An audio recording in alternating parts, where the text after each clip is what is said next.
Nasaan yung kamera mo? Huwag maasin. Okay. So, Acts chapter 11. So, I hope you have your Bibles. Brandon, Kasunod ng bye-bye. Brando. Huwag ka kulahot ng kulahot. Okay. Kasama yun. Hindi Acts ba 11. Acts In verse number 19. chapter 11. 19. Chapter 19. No, Chapter Chapter 11, verse 11, verse 19. 19. Chapter 11. Okay, kung nyo nakita, say amen. Barnabas. So, sabay-sabay natin, magkaroon tayong salitang pagtugon from verses 19 hanggang verse number 30.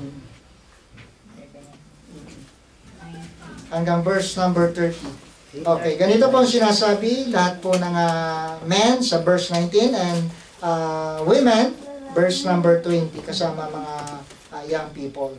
Amen. So, ganito po ang sinasabi, all men, begin. Now, they which were scattered abroad upon the persecution that arose about Stephen traveled as far as Phoenix and Cyprus and Antioch, preaching the word to none but unto the Jews only.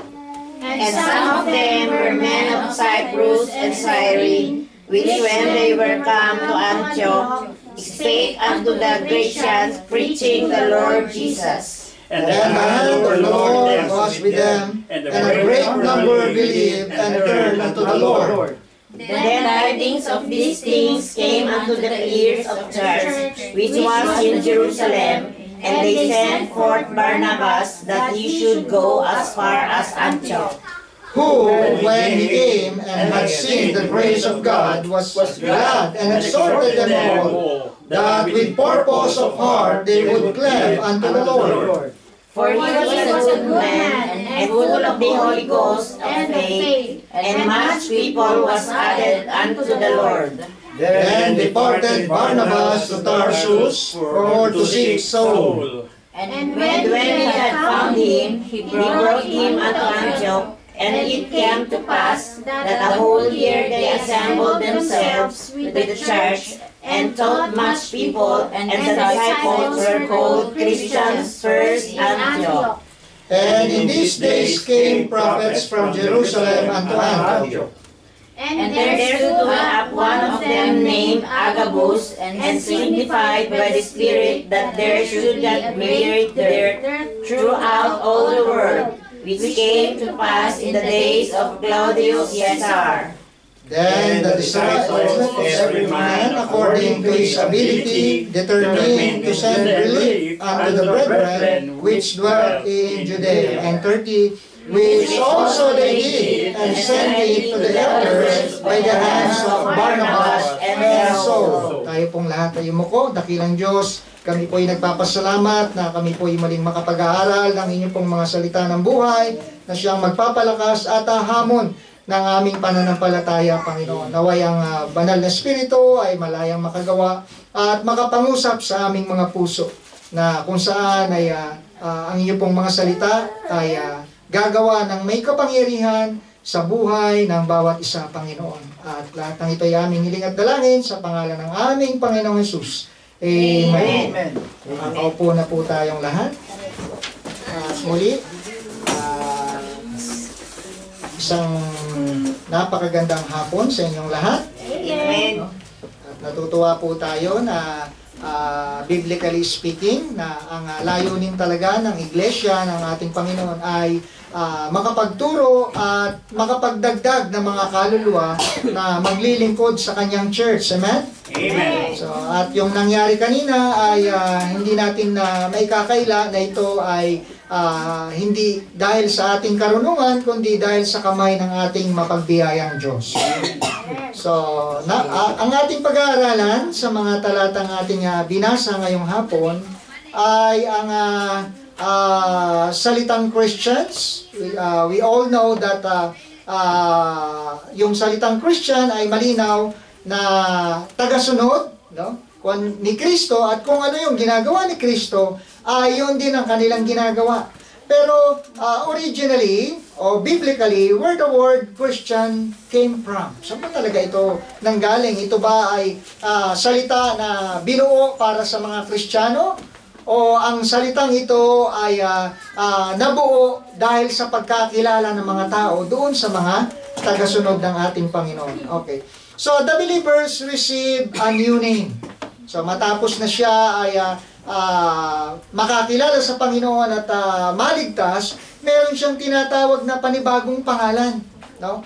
At gaya nga po ng sinabi ko, no, na dating si Saul na taga-usig ng church, dating taga-patay na mga tagapagpatay. Yan, meron siyang license to kill na mga mananampalataya during his time, no, ay at his early age ay meron na siyang authority to kill para puksain ang mga tinatawag na Kristiyano. No, at isa na dito si Stephen, no, isang lingkod ng ating Panginoon na dinala sa labas ng bayan, at doon ay pinagbabato siya hanggang sa mamatay. No? At dahil dito, sa takot ng mga mananampalataya ay sa tindi ng tinatawag na persecutions, no, matinding pag-uusig, matinding pagpapahirap sa mga tunay na mananampalataya, ay nagsikalat sila, no? Sa madaling sabi. So, bukod dun sa hindi lang sa takot, kundi may layunin din talaga ang Diyos, no, na payagan ang mga ganitong persecution, nang sa gayon ay makita kung sino yung seryoso na susunod sa ating Panginoon, no? So, at alam naman natin na sa mga pagsubok o mga mararanasang hirap ng mga mananampalataya, ang iba dito ay huminto na nahimik na lamang at hindi na nagturo. Ngunit salamat, habang sila ay pine-persecute ng mga Roman soldiers, maging ang mga Protestants, ay mas lalo silang nagpursige na ituro ang Ebanghelyo. No? So, at ang ating mga binasa, ang mga mananampalatayang ito ay nasa lugar ng Antioch, which is a Greek city. Lahat ng mga intelihente, matatalinong tao, no, ay nandoon sa lugar na yon, sa Antioch. No? Mahirap silang maligtas dahil marami silang mga pinaniniwalaan na mga mythology, di ba diyan galing? No? Mga kilalang mga istorya na pag sinabing mythology, ito ay parang turo na lang na narinig nila na wala namang basihan, no? Mythology. At ang gaya nga ng sinabi ko, hindi sila pangkaraniwang tao, kundi sila yung mga tao mahirap maligtas, no? Dahil nga sa kanilang karunungan, katalinuhan. So, it began at Antioch, no? Ang mga disipulong ito, so paano nangyari yon? Merong 4 tayong pag-aaralan ngayong hapon, no? So, where the word Christian came from. So, unang-una, makikita natin yung salitang Christian ay nabuo sa pamamagitan ng persecution. Yan, persecution. In verse 19. Now, they which were scattered abroad upon persecution that arose about Stephen traveled as far as Phoenix and Cyprus and Antioch, preaching the word to none but unto the Jews only. Actually, ang salvation ay hindi talaga tayo kasama ditong mga Gentiles. Yan. Pag sinabing Gentiles, maraming Diyos-Diyosan, no?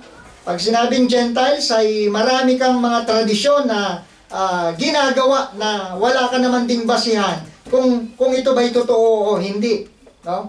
At ang kaligtasan ay para lamang sa mga Hudyo, sa mga Jews. Kaya dito nangangaral lang sila sa mga Hudyo, sabi dito. Dahil maingat din silang magturo, baka mamaya ito ay spy, no? Kaya ang kanilang concern ay yung kanilang mga kababayan na mga Hudyo. And some of them were men of Cyprus and Cyrene, which when they were come to Antioch spake unto the Grecian, preaching the Lord Jesus. Jesus. So, this began with the stoning of Stephen according dun sa verse nating binasa. So, alam natin na Stephen's testimony in death ay doon sa Acts chapter number 7, no? Na siya ay binato hanggang sa mamatay. So, this attack indeed to destroy the church. So, ito talaga ang plano ng kaaway ng ating Panginoon, ng Diablo, na wasakin ang iglesia. No? Kaya pagka may mga nasisirang mga iglesia, wag po tayo matuwa. No? Wag nating gawang biro, bagkus dapat tayo maging bahagi ng panalangin para sa mga kanila. Dahil yung Diyos na kanilang sinampalatayan at tinanggap, ay parehas din ang Diyos na ating sinasamba. Amen? So, although may kanya-kanya tayong mga weaknesses, meron tayong mga kanya-kanyang kapintasan, kahinaan, but still, no, isa lang din ang ating pupuntahan, langit. Magkikita rin kayo doon, magkikita rin tayo doon. Kaya napakahalaga sa buhay ng isang Kristiyano na yung salitang pagpapatawad, no? Na hindi na dapat natin ito inuukil-kil, no? Salitang Tagalog. Ayan. Naiintindihan niyo ba ukil-kil? Yun. Amen. Parang binubulat-bulat-lat pa. No? At inuulit-ulit pa. Ayan. So, hindi na po dapat. Bakit? Sapagkat meron na tayong mga bagong nature. Ano yan? 2 Corinthians 5:17, if any man be in Christ, he's a new creature. All things are passed away, and behold, all things are become new. So tayo mga bagong nilalang na. Hindi na po tayo mga lumang tao na nabubuhay dati sa ating mga sarili. Ngayon ay nabubuhay na tayo according to the Lord. No? Sabi ng Galatians 2:20, di ba? I am crucified with Christ. Nevertheless, live yet not I, but Christ liveth in me. So, dapat si Kristo na ang nagahari sa ating mga puso, hindi na ang ating mga damdamin. No? Totoo na minsan kung ikaw ay nagawa ng hindi maganda, para bang nakakagigil pagka yung naalala. Pero alam nyo, yun ang gusto ni Satanas, yung lumang mong pagkatao. At ngayon ay iba ka na, hindi ka na pangkaraniwang tao, kundi anak ka na ng Diyos. Amen? Amen. Okay. So, persecution. At the opposite happened, believers were scattered abroad, causing church to grow. At alam nyo, instead na tayo, ang mananampalatayang ito ay mag-fellowship na lang, no? Maki-inter-churches na lang, no? Ay ginawa ng Panginoon, masyado kayong conveniente dyan, sige, papayagan ko na dumating ang tinatawag na great persecution, nang sa gayon ay hindi kayo conveniente. Yeah. So, anong nangyari? Kung hindi ginawa ng Panginoon, walang magso-soul winning. Tama? So, nung ginawa ng Panginoon, mas lalong dumami yung mga mananampalataya. Okay. So, we are to minister wherever we are. Kaya ang Kristiyano ay masyadong nagiging generous eh. Dating ang buhay niya hindi magamit-gamit, no, sa kaluwalhatian ng Diyos. Ngayon ay kahit saan bagay, generous siya. Amen?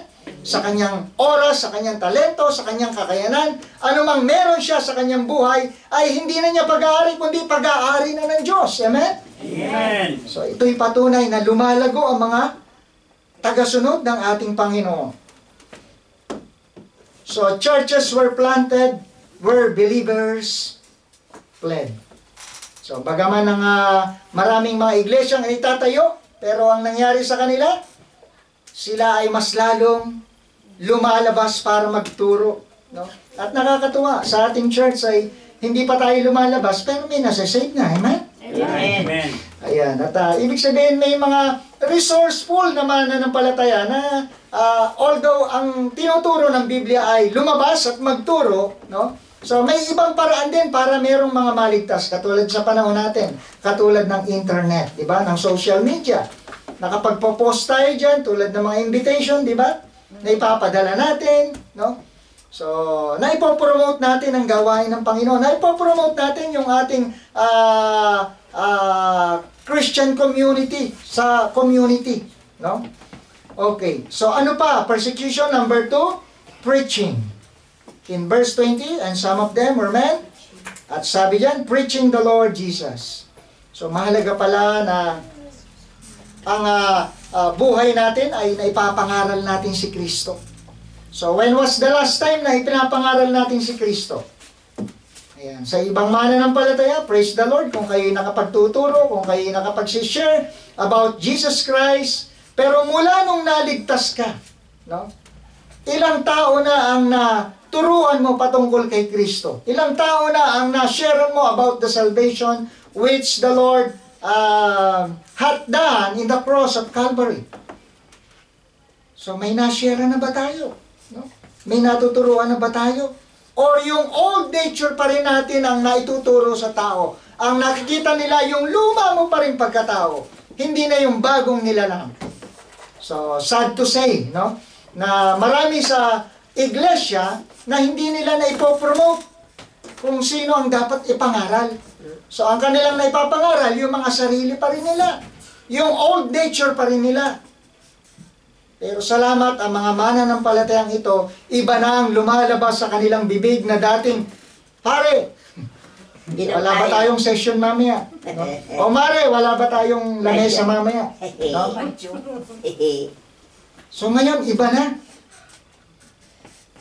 Bible study na. Amen. Si Jesus Christ na. At pagka may bisita, hindi ka pumapayag na hindi ma-share ng Word of God. Amen. Amen? Di ba nakakatuwa? Hindi na ikaw ang bibigyan ng lugod, kundi ang Diyos na sa buhay mo. Yan ay malinaw na bago ka nang nilalang. At kung sasabihin natin bago ka nang nilalang, anong nabago? Damit? Damit lang ba? Or tuwing Sunday, nasa church ka? So ang malinaw na binabanggit na bagong katauhan ay yung dati mong buhay na nasa mali, ngayon ay nasa tama na. Amen. No? Mga salitang hindi magandang lumalabas sa bibig mo ngayon ay magaganda na. No? So yan ay pagpapakita na si Kristo na naghahari sa buhay mo. Amen? Napalaya ka na sa iyong lumang pagkatao.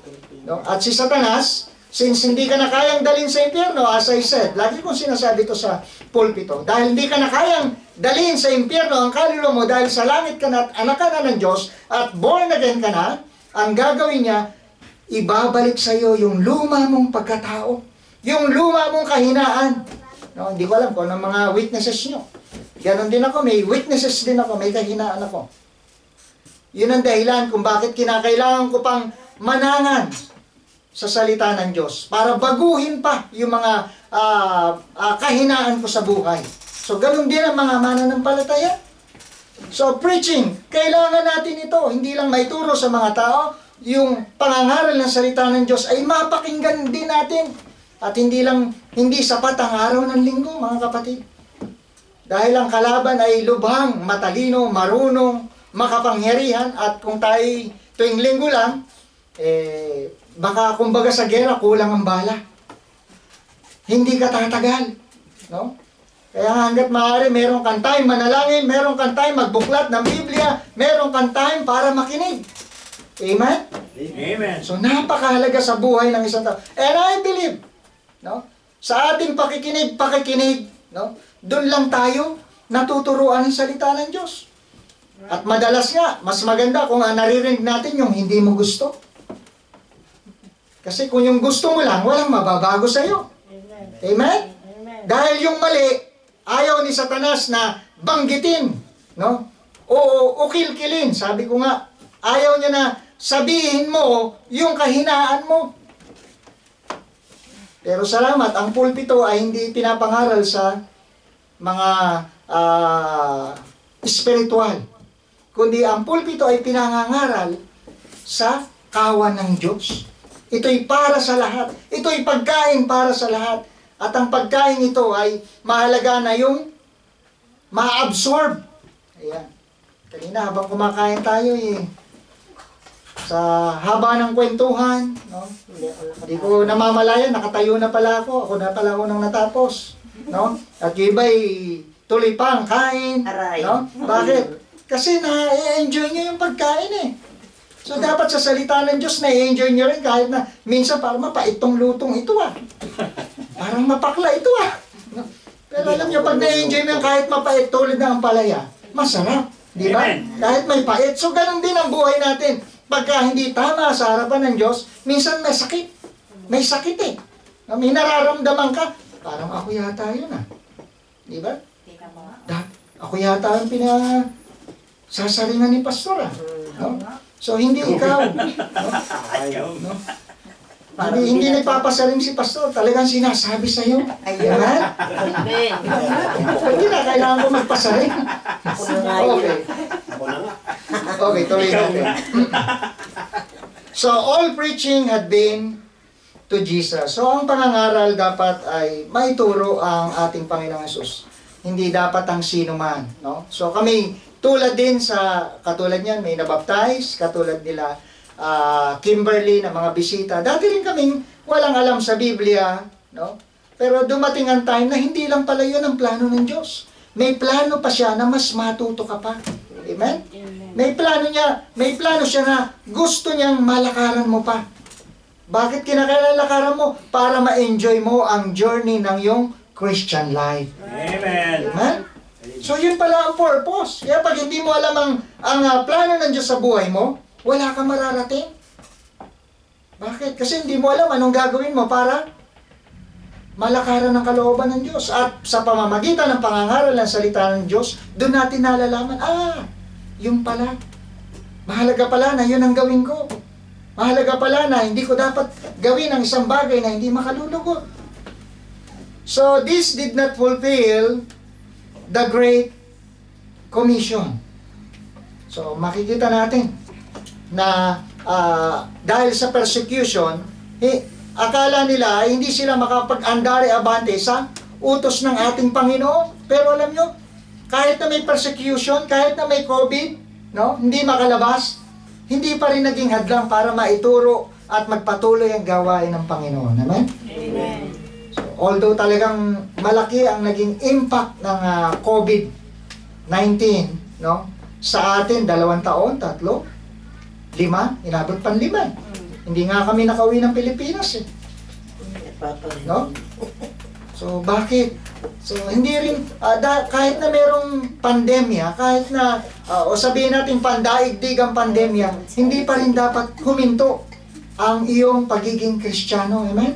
Amen. Kinakailangan mong i-share pa rin si Jesus Christ. So, about persecution, preaching. So, very important for the future of the church na tayo ay makapagturo. Bakit? Kasi walang papalit sa atin eh. Tama ba? Right. Salamat eh. Meron tayong mga anak, mga apo na binibreed sa salita ng Diyos. Amen? Amen. Isa nagtataka ko. Pagka si Limuel ay pumupunta ng church, no? Isa sa napansin ko sa kanya, mahilig siya sa libro. No? Lagi niyang binubuklat na parang naintindihan niya pero hindi naman. No? Pero sa ating matatanda, hindi dapat pag binubuklat at naintindihan niyo. Amen? Okay. So, para ka kung ang batang ito merong kalalagyan sa ministry. Amen? Amen. Natutuwa tayo. Ganun din ang mag-asawa. May kalalagyan kayo sa ministry. Amen. Chef, Parang bang pangit pakinggan. May kalalagyan kayo. may kalalagyan ka, Brad. May kalalagyan Ayan. ka. So, ibig sabihin, meron tayong potensyal. Meron tayong magagawa para sa gawain ng Panginoon. Amen? Amen. At lahat ng pumapasok dito, Brad, wala na nakakalabas. Wala nakakalabilat ang mata. Wala nakakalabas sa salita ng Diyos. So, hindi pa ako tapos. So, mahalaga pala na tayo ay mangaral patungkol kay Kristo. At nakakatuwa, bagaman bago pa ang ating mga bagong baptize, pero meron silang willingness na matuto. Bakit? Kasi pag natuto sila, handa nilang i-share sa iba. Amen? Amen. So, birin nyo, nag-Sunday school tayo ng one-on-one, ng soul winning. Nag-participate agad eh. Amen. Nakakatuwa.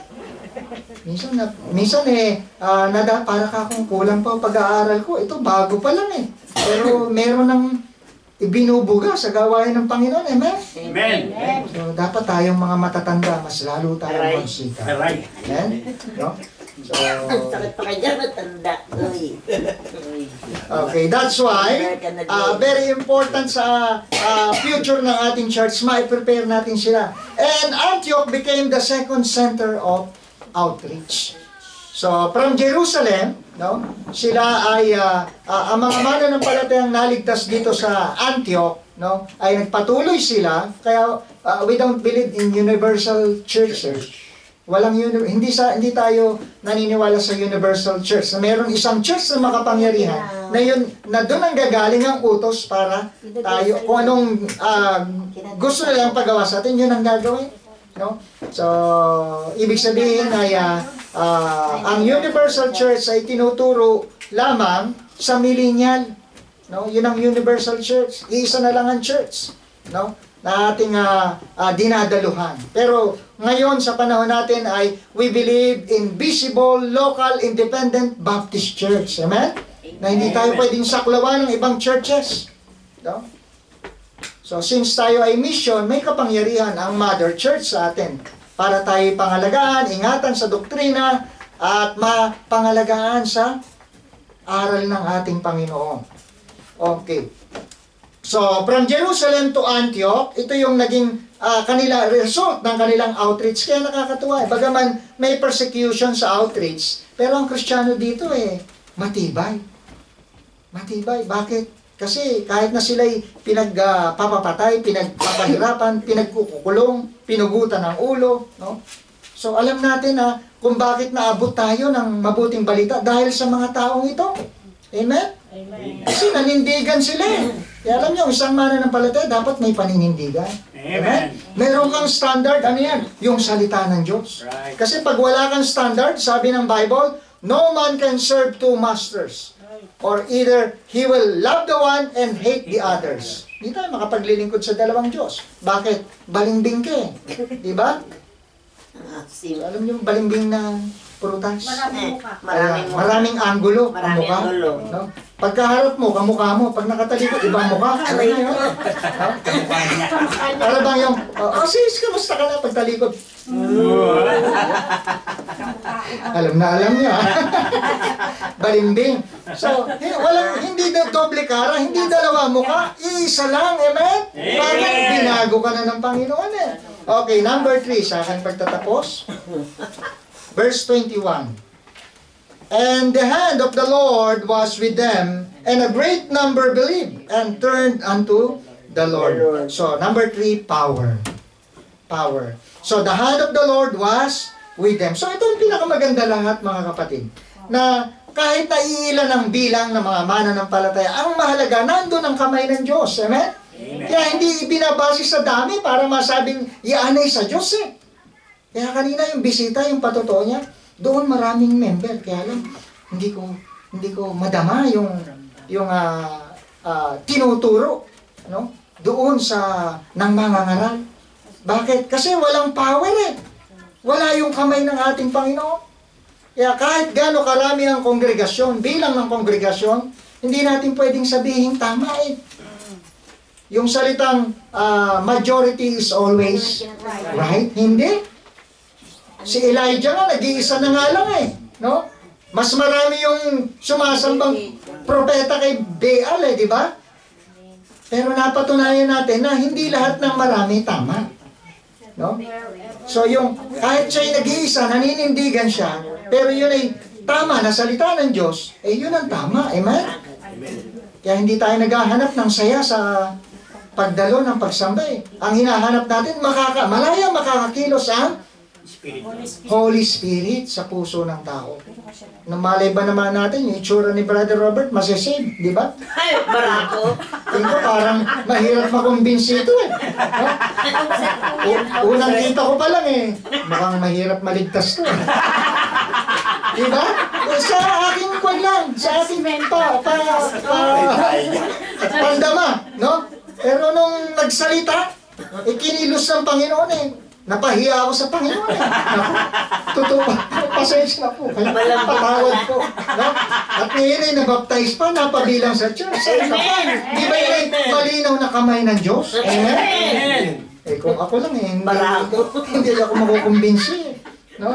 Okay, at salamat. No? Ando ng kamay ng ating Panginoon. So the great number believed and turned to the Lord. No? So, basta magpatuloy ka lang, huwag ka magsawa. Amen? Amen. So this had been pagan idolators. Ang mga taong ito sa itong lugar ng Antioch, sa Greece, no? Dahil ito'y Greek city, no? So mahirap maligtas, maraming idol eh. No? Pero ganun pa man, no? Sabi ko nga, walang matigas na tinapay sa mainit na kape. So lalambot at lalambot eh. Pagka ang Word of God ay nanuot sa kanilang mga puso. So ano nangyari? Now they were born again. Amen? So kaya tayo talaga ang tunay na born again. Amen. Hindi yung sinasabi nilang yung nagpapalakpak, nagsasayawan. Hindi yun. Nagtatalo na, nagsisigawan. No? Hindi yun. Ang tunay na born again, yung tunay na napabilang sa pamilya ng Diyos. No? Tinanggap si Kristo, nakatiyak ng langit, at pinanghawakan ng kanyang salita. They are truly the born again Christians. So, word of happenings, there began to spread. So, alam natin, dahil sa pangangaral ng salita ng Diyos, at ito hindi sa karunungan ng tao, kundi sa kamay at kapangyarihan ng Diyos, na-convert ang mga tao. So, ano nangyari? The news reached Jerusalem. So, naabot ngayon yung kanilang mother church. Nako, doon sa kanilang prayer, doon sa Antioch, na sila'y pinapersecute, pinagpapapatay. Ngayon, ang kanilang report, maraming naligtas doon sa outreach ng Landmark Milan. Amen? Amen. Natutuwa tayo. Amen. Sa kabila ng pinagbabawal ang pagsamba doon, ang Bible, pero may mga nasisave pa rin. Mas marami pa. Amen? So, hindi nagtagumpay ang kaaway. Kaya alam nyo, nung bago i-baptize itong mag-asawa, bagaman plano na natin at pinagpe-pray, maraming aksidente nangyari sa akin eh. Binagsakan ako ng bakal na gabya sa ulo. No? At yung gabya na hindi yung karelong kamukha ng sa isalungga. Malaki na square. Alam nyo ba yun? Yung tinutupi. So mataas pa sa akin. Bumagsak sa ulo ko. Putok. Nakatago ito. Medyo tago. Kaya hindi ako nakapagpagupit kahapon. Baka mamaya ako, makudkud pa nung razor mapasama pa yung aking importunyo. No? So, kasi hindi natapos na ako nabagsakan ng ng gabi. Nasaksak pa ako ng kutsilyo sa kamay. Ayun tusok. Talagang ayaw yata akong pagbaptize ng diablo No? Talagang lahat ng pagsubok no? Persecution. Ginagawa yata kaya kailangan pag-pray talaga itong baptism. At madaling araw, nagre-ring ang cellphone, landmark. Naku, hindi po tayo makapag-baptize, maliit ang gonfiabile. Naku, ay, nangamba na naman ako. Ano ba ito? Kako, Panginoon, bahala na po kayo. Narinig niya. Masakit na ulo ko. Kaya pag nakita ko ng maga, pagising ko, may picture si tatay, nakaganon sa okay ito, kaya nag-thumbs up na lang ako Pwede. No? Kahit nakadapa, basta ayaw mo. Yung mga kapatiran sabi, kahit yung parang natutulog lang Sabagay, may nililibing naman na parang natutulog. Pero ganun pa man, kaya kanina nangangamba ako, mukhang ayaw yata nilang punuin ng tubig yung gulpa. So, uulitin ko yung paglubog kay Brother Robert.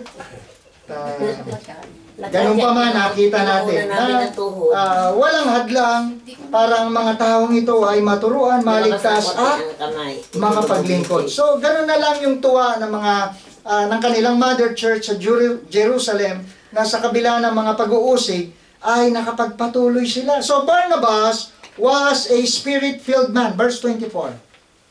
For he was a good man and full of the Holy Ghost and of faith, and much people were added unto them. So alam nyo, pagka faithful kayo sa Panginoon, may masisave sa church. Kaya mahalaga yung faithfulness. Mahalaga na ikaw ay nagtatapat. Mahalaga na ikaw ay nagpapatuloy. Alam nyo, pag sinabing good man, no, hindi lang sa salita sa panahon natin pag sinabing good man, mabait. Hindi yon. Ang sinasabing good man, no, yung puspos ka ng salita ng Diyos. Pag sinabi ng kanyang salita, ginagawa mo. Sinusunod mo, walang pag-aalala. Ay, hindi ko na muna gagawin yan. Hindi. He was a good man. So, meron siyang tinatawag na palabra de honor. No? Kung ano sinabi ng Diyos, yun ang gagawin niya. Kaya nga ang tawag sa atin, Bible Baptist Church. Bakit? Kasi yung Bible ang ating basihan ng ating pamumuhay. Yung Bible, kung anong sinabi niyang bawal, yun ang hindi natin ginagawa. Kaya Bible Baptist Church. Mahalaga sa atin ang Bible. At hindi tayo tatawaging Christian kung wala tayong Bible. Amen? Amen. At yun nga pala, yung Bible, naiwanan ko yung Ayun. sa Spirito Family. Hayaan nyo, next week, dala-dala ko na. No? Yun, isa pa yung nalimutan. Sa ceremony ko kasi yun pine-prepare, nakita nyo? Oo nga. Ayaw talaga kayo mabautismo ang Oo bride. Pinipigil po tayo. Talagang pinipigil ng Diablo. Pero salamat, hindi siya nagtagumpay. Amen? Amen. So, Barnabas sent for Saul to assist in teaching. So, kaya dito sa church kung kayo may talent ng teaching, ini-encourage namin kayo na magturo rin kayo. Malay natin, baka si Sir Jenna may gift of teaching sa Sunday school ng mga bata. Amen. Amen? Si Brother Robert naman ay assistant pastor. Wow! Talaga. Saan ka pa? Okay. So, pagka tayo nagagamit, may potential tayo may puwang tayo sa gawain ng Panginoon. So, some called to go around the block. No? Ito ang kanilang ginagawa. Some called to go around the world. So, it is crucial that all be willing to go. Saan man tayo dali ng Panginoon? Ano mang ministry, ano mang lugar, mahalaga nagagamit tayo ng Panginoon. As long na ito ay merong direction, may authority ng local church. Amen? So, sa aking pagtatapos, in what part ng ating buhay, no, bilang mananampalataya, nagagamit ka? So, sa mga may ministry, ng gift of teaching, gift of administration, ano mga ministry meron sa church, mahalaga na ito'y pagyamanin mo. Ito'y mas lalo mong ipagamit sa Panginoon. No? So, at ganun din, mahalaga na willing tayong mag-go. Willing tayo na isakripisyo ang mga bagay sa buhay natin, alang-alang sa salita ng ating Panginoon. So, minsan hindi na pinag-uusapan yung ating mga prinsipyo. Ang pinag-uusapan natin dito, salita na ng Diyos. Dapat yun ang mag-prevail. Amen? Amen. So, bilang mga mananampalataya. So, tinawag silang Christian dito sa lugar ng Antioch, first in Antioch, dahil sa kanilang, yung kanilang persecution na nararanasan. So, nagpatuloy sila.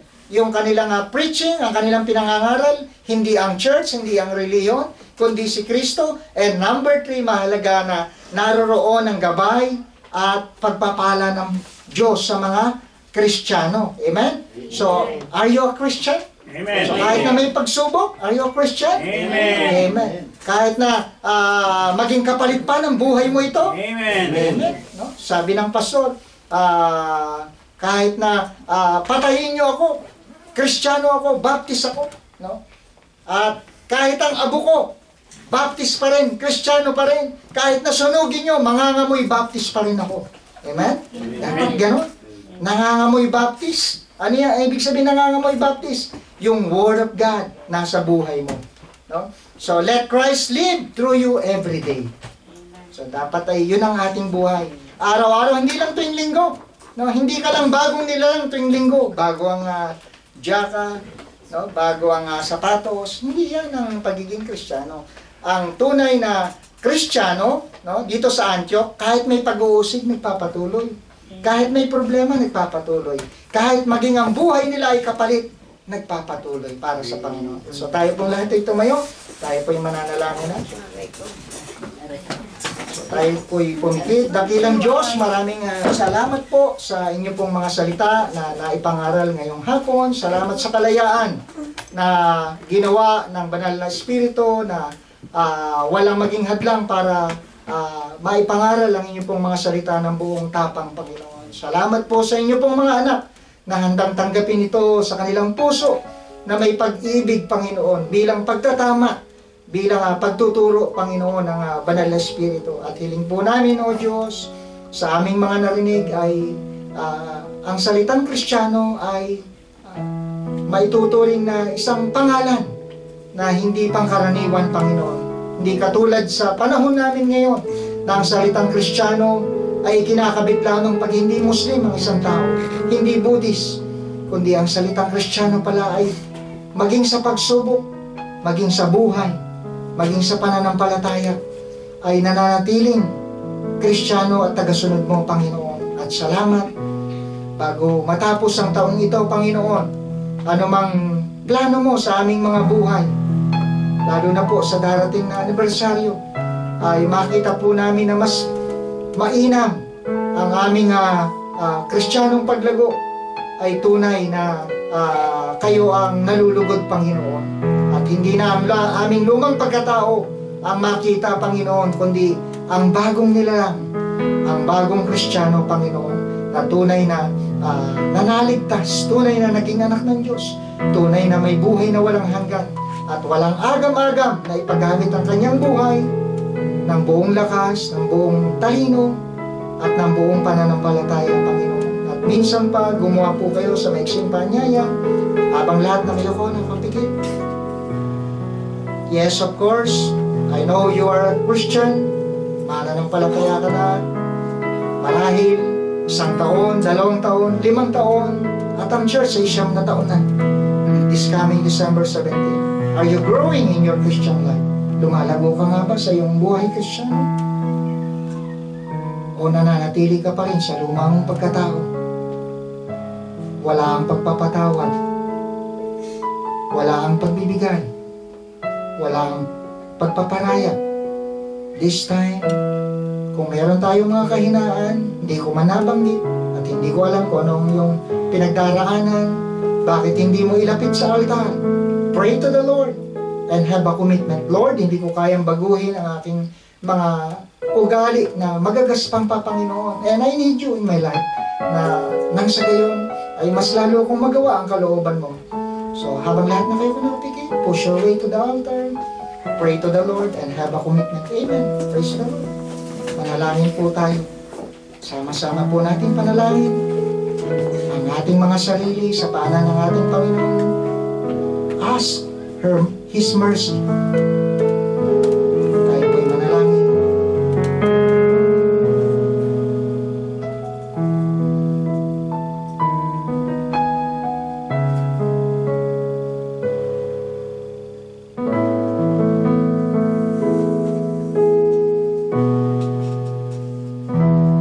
Let us pray. Dakilang Diyos, muli po kami lumalapit sa inyo pong paanan sa pagpapakita na hindi namin kayang baguhin ang aming mga sarili, Panginoon, sa aming sariling kakayanan. And we know, Lord, that we have an eternal life. We have a relationship with you, Lord. Ngunit may mga kahinaan pa rin na kailangan namin ilapit sa iyo, Panginoon, na hindi namin kayang baguhin ang aming sarili. To show that you are the one who can change us, Lord, sa aming mga ugali.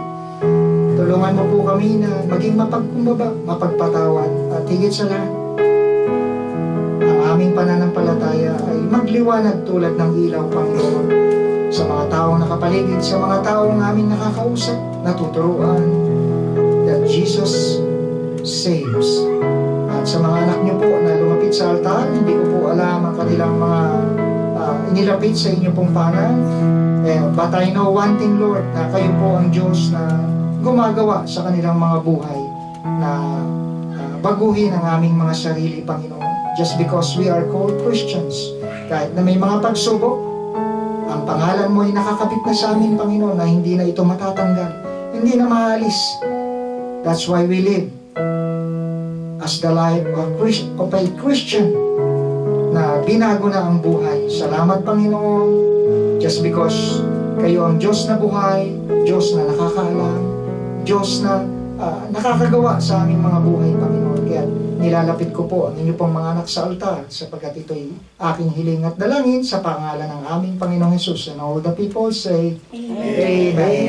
Amen. God is good. All the All time. the time. God God is good. So, praise the Lord. Purihin po